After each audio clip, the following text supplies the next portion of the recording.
Not long ago, Erick Omondi and Bien of Sauti Sol appeared to have buried their long-time beef, but sadly, they have renewed the beef again. Erick Omondi started the beef by saying Bien and other Kenyan artists are lazy, and that is why Tanzanian artists are getting more airplay, online streams, and even gigs in Kenyan soil. Kindly, if you are new to the channel, take a moment to subscribe, like, and comment. After Diamond's performance at the Azimio rally on Saturday, there was an uproar that no Kenyan artist was invited to perform in the event. The online protest was led by none other than the president of comedy, Erick Omondi Edi Giuliani. Erick sent a long post on his social media which is insinuating that the top 5 most streamed musicians in Kenya are Tanzanians. Erick explains that there are certain things Tanzanian artists are doing, but Kenyan artists aren't doing. According to Erick Omondi, it is not just music but showbiz. He advises Bien and other Kenyan artists that it is about the way they live, their lifestyle. Where do you go? Who are you dating? How are you dressed? If you look at the Tanzanian artists, Harmonize, for example, made noise for a whole 3 months just asking Kajala to come back to him.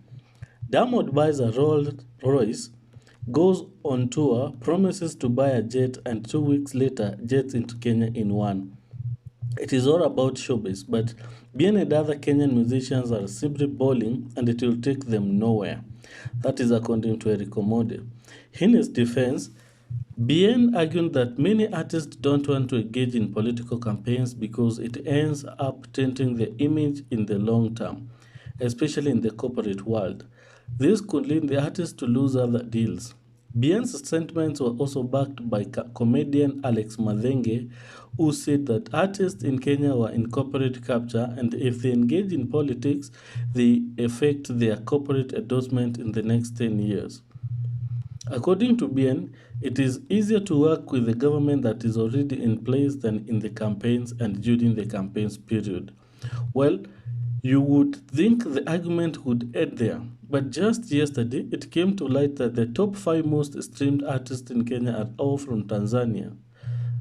Kenyans come sixth with Bahati being top of the Kenyan side. Kaligraph also responded to Erick on social media, posting which read and I quote, wewe mwenye unapiga showbiz unanunua Rolls Royce yako siku gani? Sababu showbiz unapiga nayo ila sielewi mbona showbiz hayambatani na quality of life ama showbiz ni kutufurahisha tu. It appears this time the beef will be even intense. On the other hand, Bien also responded to Erick Omondi by saying, and I quote, another opportunity to talk shit. I knew you can't miss this. Everything about this country is wrong. Governance, education, corruption. Lakini wasanii ndio mtaingilia. Take that advice and shove it up your ass. What groundbreaking things are you doing? Mark my words. We will rise and continue to rise. End of quote.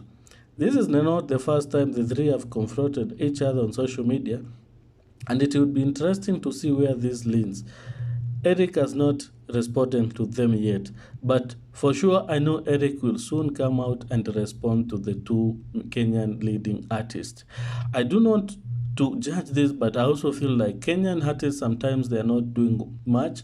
It is true that Tanzanian artists are always ahead of our Kenyan artists. I don't know what is wrong, but I believe there is some laziness. If we had 2 or 3 artists in Kenya who were working as Tanzanian artists, then we couldn't be having this debate. Erick could be right, that maybe he could have approached the issue in a different way. I would like to hear from you what you think about this confrontation.